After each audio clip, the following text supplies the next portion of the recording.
Pernahkah Anda merasa sudah berusaha sekuat tenaga, bangun pagi, pulang larut malam, tapi rejeki tetap terasa seret? Uang datang sebentar, lalu menghilang. Usaha jalan, tapi selalu saja ada penghalang. Banyak orang menyalahkan nasib, keadaan, bahkan orang lain. Padahal menurut Primbon Jawa, rejeki seret sering disebabkan oleh hal-hal kecil yang tanpa sadar kita lakukan setiap hari. Bukan soal kurang kerja keras, tapi soal sikap, niat, dan cara kita memandang hidup. Yang bikin merinding, banyak orang baru sadar penyebabnya setelah hidupnya benar-benar terpuruk. Jangan-jangan selama ini kita sendiri yang menutup pintu rejeki itu. Selamat datang. Semoga pertemuan kita hari ini membawa kebaikan dan keberkahan untuk kita semua. Sebelum melanjutkan pembahasan, silahkan tuliskan kota asal Anda di kolom komentar agar kita bisa saling mengenal dan saling mendoakan. Semoga yang sedang punya hutang, Allah mudahkan jalan pelunasannya. Yang sedang sakit, segera diberi kesembuhan. Yang sedang mencari pekerjaan, dipertemukan dengan pekerjaan yang diidamkan. Dan semoga kita semua selalu diselimuti keberkahan, ketenangan hati, serta kebahagiaan dalam menjalani hidup. Bab 1. Rejeki seret bukan karena kurang kerja keras. Dalam Primbon Jawa, ada satu kesalahan besar yang sering dilakukan manusia. Mengira rejeki hanya soal seberapa keras ia bekerja. Banyak orang bangun lebih pagi dari matahari, pulang saat malam sudah pekat, namun hidupnya tetap terasa sempit. Uang selalu habis sebelum akhir bulan. Kebutuhan datang tanpa aba-aba, dan hati dipenuhi rasa lelah yang tak terucap. Disinilah konflik mulai tumbuh, perlahan tapi dalam. Orang-orang di sekitarnya mungkin melihat ia rajin, tekun, bahkan patut diteladani. Namun hanya dirinya yang tahu betapa sering ia menahan sesak di dada. "Kenapa hidupku begini terus?" bisiknya dalam hati. Dalam Primbon Jawa, kondisi ini disebut kerja tanpa berkah. Bekerja dengan tenaga, tapi tanpa ketenangan jiwa. Primbon Jawa mengajarkan bahwa rejeki bukan sekadar hasil fisik, melainkan buah dari niat. Ketika seseorang bekerja hanya karena terpaksa, penuh keluhan, dan selalu membandingkan nasibnya dengan orang lain, saat itulah aliran rejeki mulai menyempit. Bukan karena Tuhan menutup pintu, tapi karena hati manusia sendiri yang tertutup rasa syukur. Konflik makin dalam ketika orang tersebut mulai menyalahkan keadaan. Ia merasa hidup tidak adil. Melihat orang lain yang usahanya tampak biasa saja, tapi hidupnya berkecukupan. Rasa iri muncul tanpa disadari. Dalam Primbon, iri hati disebut sebagai racun halus. Tidak terasa, tapi perlahan merusak batin. Rejeki yang seharusnya mengalir tertahan oleh prasangka dan perasaan tidak terima. Ada kisah lama dalam catatan Primbon tentang seorang pedagang yang rajin, namun tokonya selalu sepi. Ia tidak pernah curang, tidak pula malas, namun setiap hari ia pulang dengan wajah muram. Suatu malam, seorang sesepuh berkata padanya, "Kowe kerja nganggo awakmu, tapi atimu ora melu. Kamu bekerja dengan tubuhmu, tapi hatimu tidak ikut. Kalimat itu menusuk dalam. Ia sadar selama ini ia bekerja sambil menggerutu, mengeluh tentang pelanggan, mengutuk pesaing, bahkan diam-diam marah pada Tuhan. Sejak hari itu, ia mengubah niatnya. Ia mulai bekerja bukan hanya untuk uang, tapi sebagai bentuk ibadah. Perlahan tokonya mulai ramai, bukan karena promosi besar, tapi karena ketenangan batin yang memancar. Primbon menyebut keadaan ini sebagai ngowai lakon, mengubah jalan hidup dengan memperbaiki niat. Inilah yang jarang disadari banyak orang. Mereka sibuk mencari tambahan pekerjaan, namun lupa memperbaiki isi hati. Konflik muncul ketika seseorang merasa sudah memperbaiki diri, tapi hasil belum juga datang. Ia mulai ragu, apa benar ini semua ada maknanya? Dalam Primbon, fase ini disebut wanci sabar, masa ujian kesabaran. Banyak yang gagal di sini. Mereka kembali mengeluh, kembali putus asa, dan akhirnya mengulang pola lama. Yang paling misterius, Primbon mengatakan bahwa rezeki kadang ditunda, bukan karena belum pantas, tapi karena akan datang dalam bentuk yang berbeda. Seseorang yang mengharap uang justru diberi kesehatan. Yang mengharap jabatan malah diberi keluarga yang utuh. Namun karena mata hanya fokus pada materi, ia merasa hidupnya tetap kekurangan. Disinilah konflik terbesar terjadi. Manusia merasa miskin, padahal hidupnya penuh nikmat. Rezeki terasa serat, bukan karena tidak ada, tapi karena tidak disadari. Dan di akhir bab ini, Primbon seolah berbisik pelan. Bukan tanganmu yang kurang bekerja, tapi hatimu yang lupa bersyukur. Sebab rezeki tidak pernah benar-benar berhenti. Hanya saja manusia sering berhenti menyadarinya. Bab 2. Kebiasaan sepele yang diam-diam menutup pintu rezeki. Primbon Jawa menyimpan banyak pesan yang terdengar sederhana, tapi dampaknya luar biasa.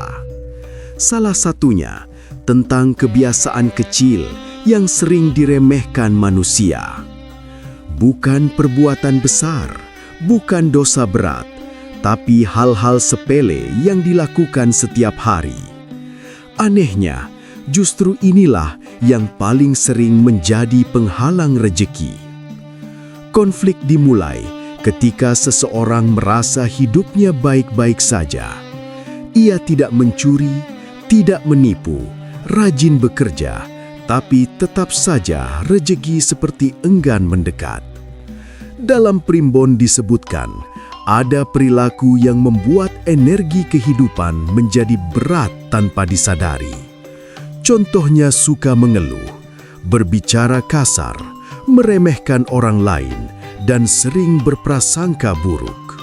Ada kisah tua tentang seorang lelaki yang tinggal di pinggir desa. Ia dikenal rajin sholat, tapi mulutnya tajam. Setiap hari ia mengeluh tentang hidupnya yang miskin. Setiap bertemu orang yang lebih kaya, hatinya panas. Ia merasa Tuhan tidak adil. Suatu malam, ia bermimpi didatangi sosok berjubah putih. Suaranya lembut tapi menusuk. Kau rajin beribadah, tapi kau lupa menjaga lisanmu. Setiap keluhanmu adalah doa yang kau panjatkan sendiri. Ia terbangun dengan keringat dingin. Sejak itu ia mulai memperhatikan kata-katanya. Namun anehnya, rezekinya justru semakin terasa seret. Disinilah konflik batin muncul. Ia merasa sudah berubah, tapi hasilnya nihil.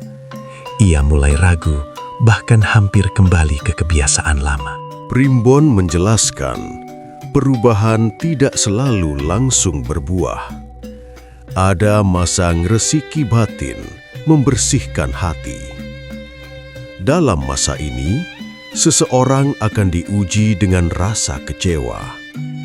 Jika ia bertahan, pintu rejeki perlahan terbuka. Jika ia menyerah, semua usaha menjadi sia-sia. Konflik semakin dalam saat orang-orang di sekitarnya justru mulai sukses. Ia merasa tertinggal. Rasa iri muncul kembali. Dalam Primbon, iri disebut sebagai pengikat rejeki. Bukan hanya menghambat, tapi juga mengusir keberkahan. Hati yang iri memancarkan energi negatif, dan energi itulah yang menjauhkan peluang. Yang lebih mengerikan, Primbon menyebut ada kebiasaan yang bisa mengundang kesempitan hidup secara gaib. Seperti sering membuang sisa makanan sembarangan, menertawakan orang miskin, atau meremehkan orang tua. Bukan karena hal itu langsung mendatangkan musibah, tapi karena perbuatan tersebut mengikis rasa hormat dan syukur dalam diri. Ada cerita tentang seorang wanita yang sering menghina pengemis di depan rumahnya. Ia merasa mereka malas dan hanya merepotkan. Suatu hari, usahanya bangkrut tanpa sebab jelas. Pelanggan hilang satu persatu. Ia kebingungan. Saat ia meminta nasihat seorang kiai, sang kiai hanya berkata, "Rezekimu tidak dicabut, tapi kamu sendiri yang mengusirnya dengan kesombongan."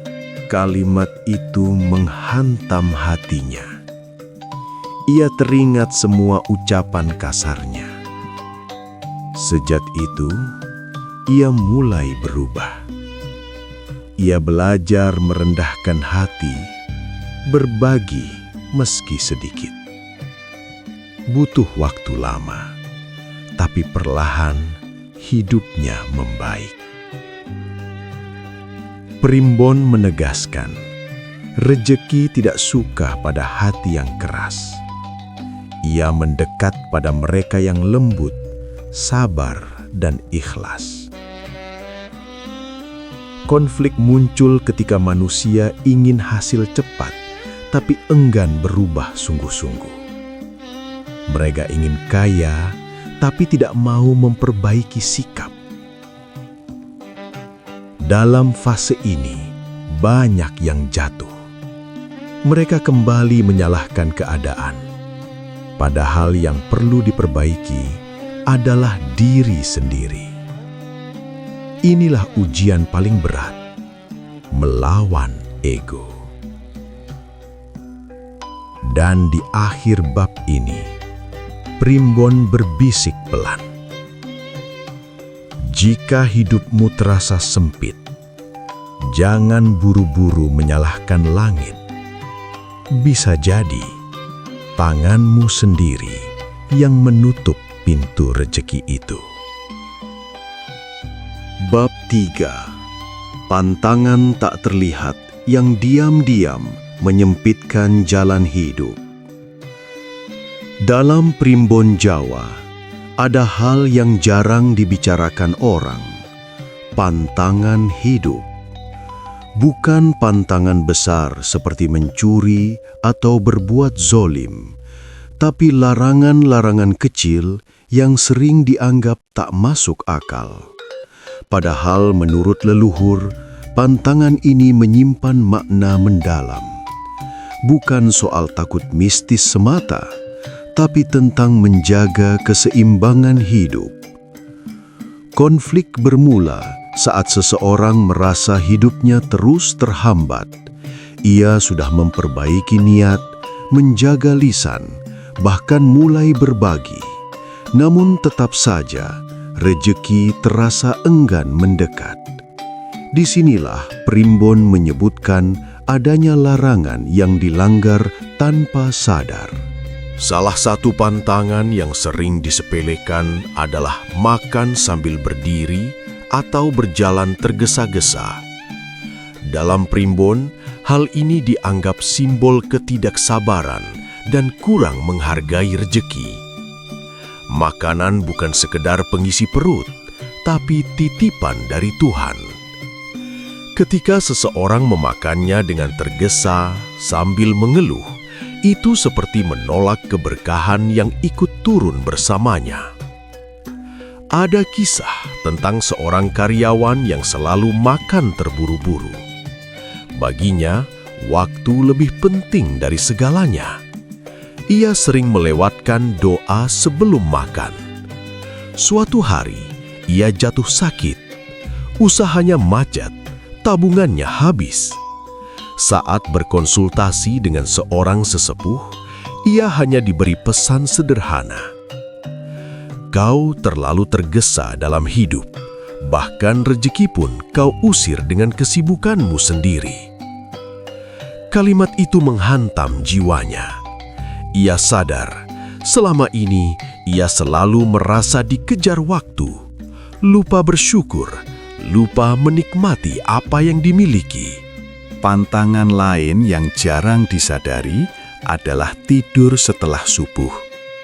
Dalam Primbon Jawa, waktu pagi adalah saat rezeki dibagikan. Orang yang terus tidur di jam itu dianggap menutup pintu peluang. Bukan berarti pasti miskin, tapi keberkahan hidupnya sering terasa tertunda. Konflik muncul saat seseorang membantah hal ini. Ia berkata, "Ini hanya mitos orang tua." Namun anehnya, setiap kali ia bangun siang, hidupnya terasa berat. Kesempatan sering terlewat, urusan terasa buntu. Ia mulai bertanya-tanya dalam hati, jangan-jangan nasihat leluhur bukan sekadar cerita kosong.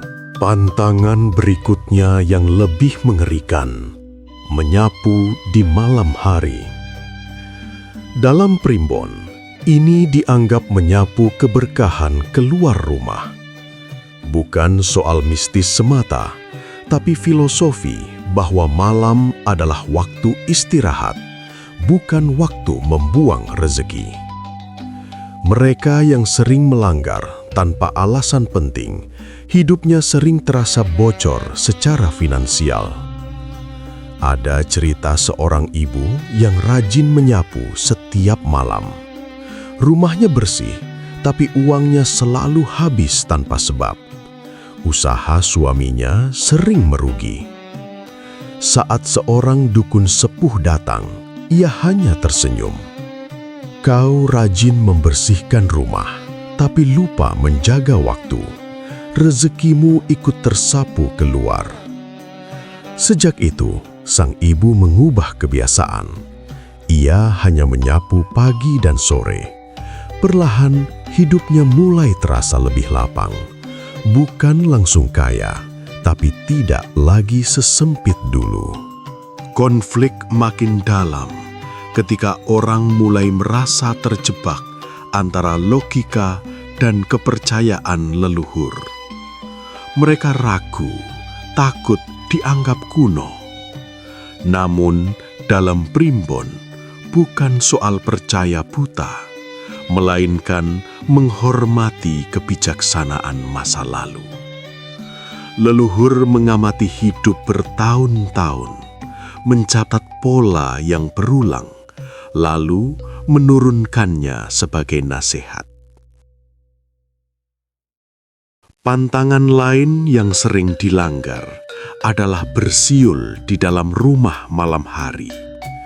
Menurut Primbon, ini mengundang energi negatif. Bukan setan yang datang, tapi kegelisahan batin. Orang yang sering melakukannya hidupnya jarang tenang. Pikiran mudah kacau, keputusan sering salah. Ada juga pantangan duduk di ambang pintu. Leluhur percaya ini menutup jalan rezeki. Secara simbolis, ambang pintu adalah jalur keluar masuk energi.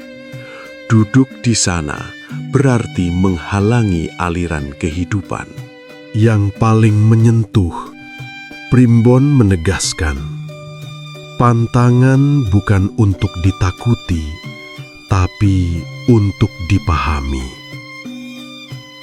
Konflik terbesar muncul ketika seseorang mulai menyadari selama ini ia menertawakan nasihat orang tua.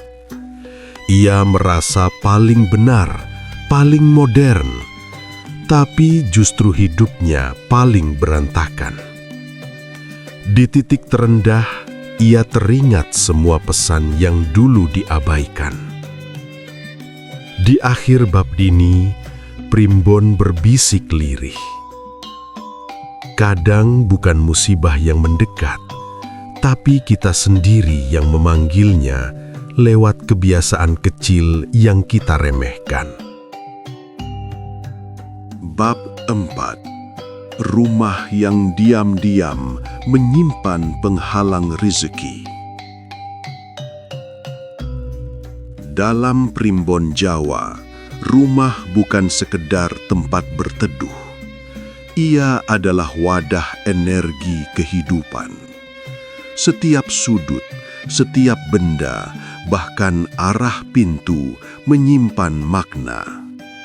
Konflik mulai muncul ketika seseorang merasa sudah memperbaiki diri, menjaga sikap, bahkan mengikuti pantangan leluhur, tapi rezeki tetap terasa tersendat. Disinilah Primbon menunjuk satu hal yang sering diabaikan, energi rumah tempat tinggal.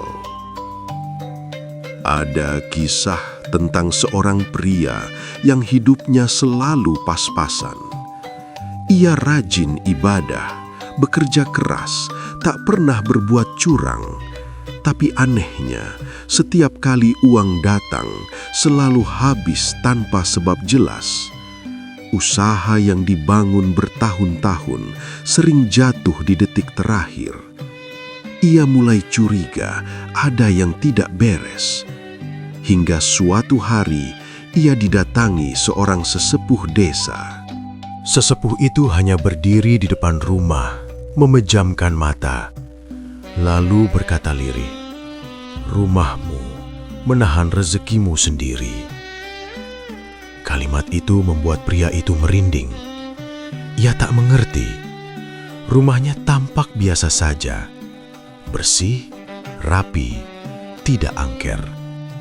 Tapi menurut Primbon, posisi pintu utama rumahnya menghadap jalan buntu. Leluhur percaya ini simbol jalan hidup yang sering terhambat. Energi masuk, tapi tak bisa keluar dengan lancar. Konflik batin pun muncul. Ia ingin percaya, tapi logikanya menolak. Ia berpikir itu hanya kebetulan. Namun sejak kecil, hidupnya memang selalu seperti jalan buntu. Peluang datang, tapi selalu berhenti di tengah jalan.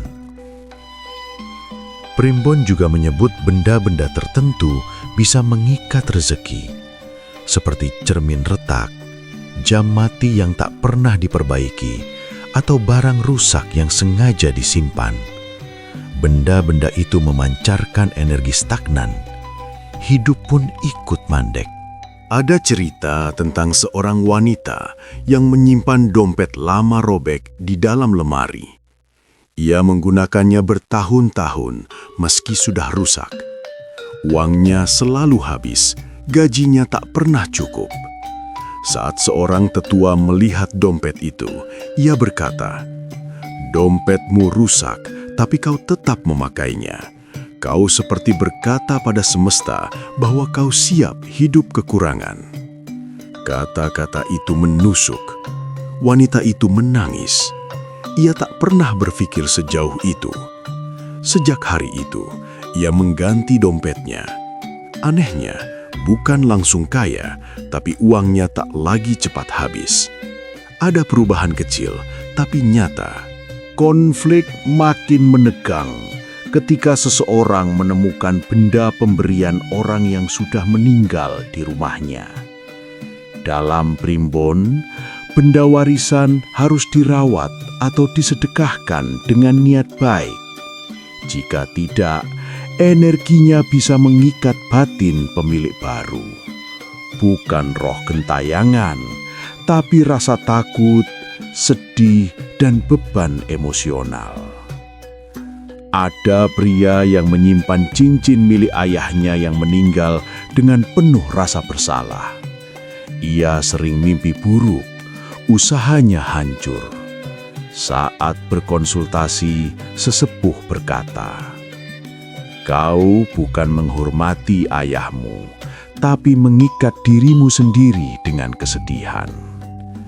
Ia diminta mendoakan ayahnya, lalu menyedekahkan cincin itu. Sejak itu, tidurnya tenang, usahanya perlahan bangkit. Konflik batin yang menggerogoti jiwanya pun mereda. Primbon juga menyoroti kamar tidur. Posisi ranjang yang menghadap pintu dipercaya menguras energi. Orang jadi mudah lelah, pikiran kacau, keputusan salah, hidup terasa berat tanpa sebab. Banyak yang mengira ini hanya sugesti, tapi pola yang sama terus terulang dalam kisah-kisah lama.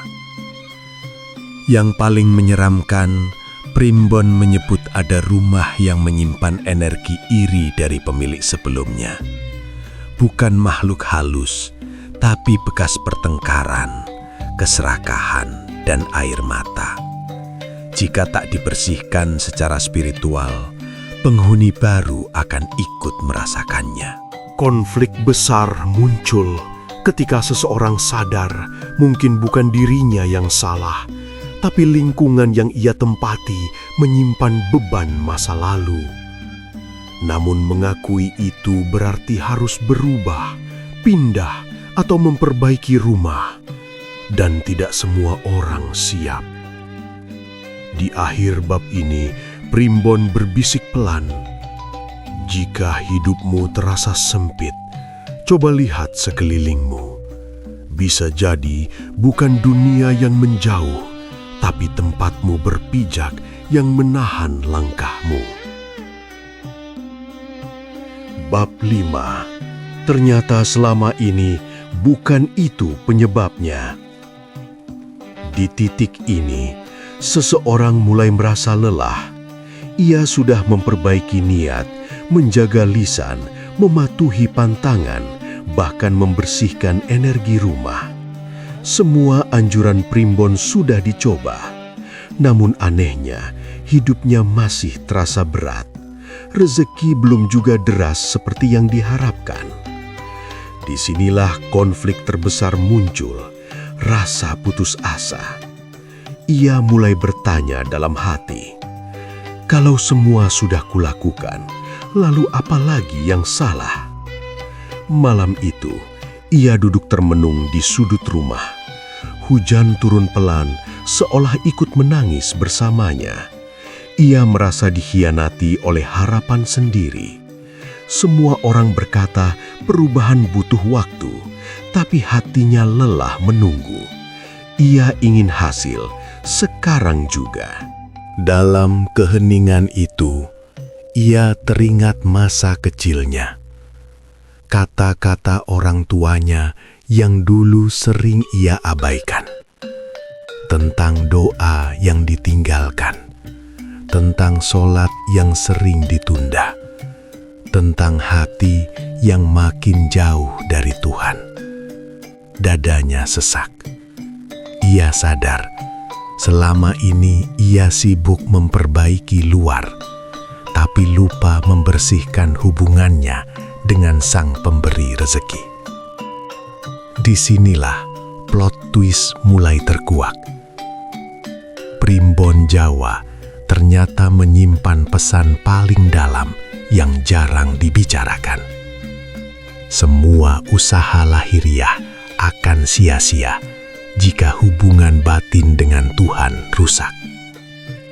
Bukan pantangan, bukan rumah, bukan kebiasaan kecil, tapi jauhnya hati dari Allah. Ia tersentak. Selama ini ia lebih percaya simbol daripada doa. Lebih takut melanggar pantangan daripada meninggalkan sholat. Lebih sibuk mencari sebab mistis, tapi lupa sujud memohon ampun. Konflik batinnya pecah. Air matanya jatuh tanpa suara. Ia merasa bodoh. Ia mencari jawaban kemana-mana. Padahal jawabannya ada di dalam dirinya sendiri. Primbon menyebut fase ini sebagai balik nyang asal, kembali ke sumber.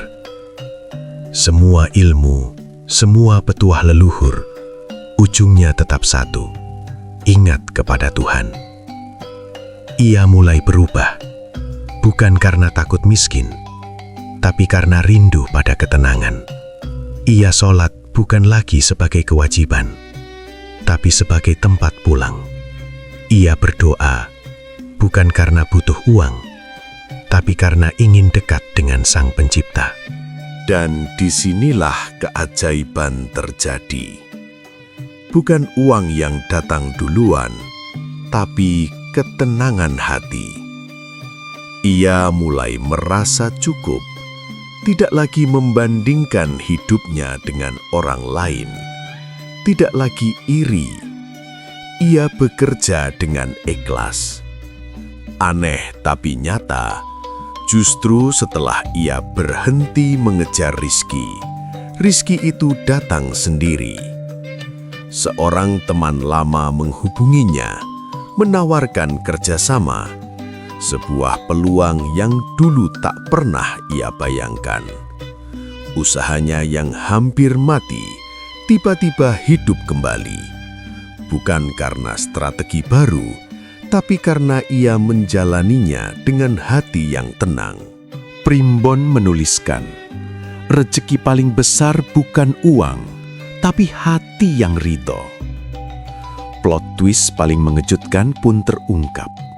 Selama ini rezekinya tidak serat, ia hanya tidak pernah merasa cukup. Ia selalu merasa kurang, padahal hidupnya penuh nikmat. Kesehatan, keluarga, udara yang dihirup, semua itu rezeki. Tapi matanya hanya melihat uang. Kini ia paham, rezeki bukan hanya angka di dompet, tapi juga ketenangan tidur, senyum anak, dan damainya hati. Di akhir cerita, ia tersenyum sendiri. Jadi selama ini, aku bukan kekurangan rezeki, aku kekurangan syukur. Kalimat itu menghantam sekaligus menyembuhkan.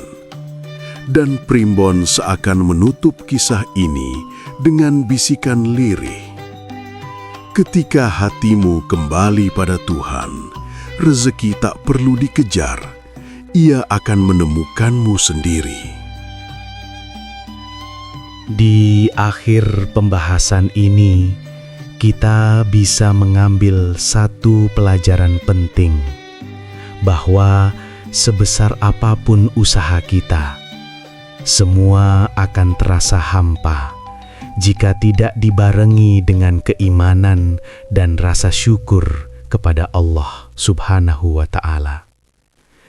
Primbon hanyalah pengingat, bukan pegangan utama hidup. Sebab sejatinya, segala rezeki, ujian, dan kebahagiaan datang atas izinnya. Maka perbaikilah hubungan kita dengan Allah. Perbanyak doa, istighfar, serta amal kebaikan. Karena disitulah sumber ketenangan dan kelapangan hidup yang sesungguhnya. Jika pembahasan ini bermanfaat, Jangan lupa untuk klik tombol like agar semakin banyak orang yang ikut mendapatkan pengingat kebaikan ini. Dan silahkan subscribe supaya tidak ketinggalan konten-konten penuh hikmah berikutnya. Terima kasih sudah meluangkan waktu menonton hingga akhir. Semoga kita semua selalu diberi keberkahan, kemudahan rizki, kesehatan, dan ketenangan hati. Sampai jumpa di video berikutnya. Semoga kita selalu dalam lindungan Allah Subhanahu wa Ta'ala.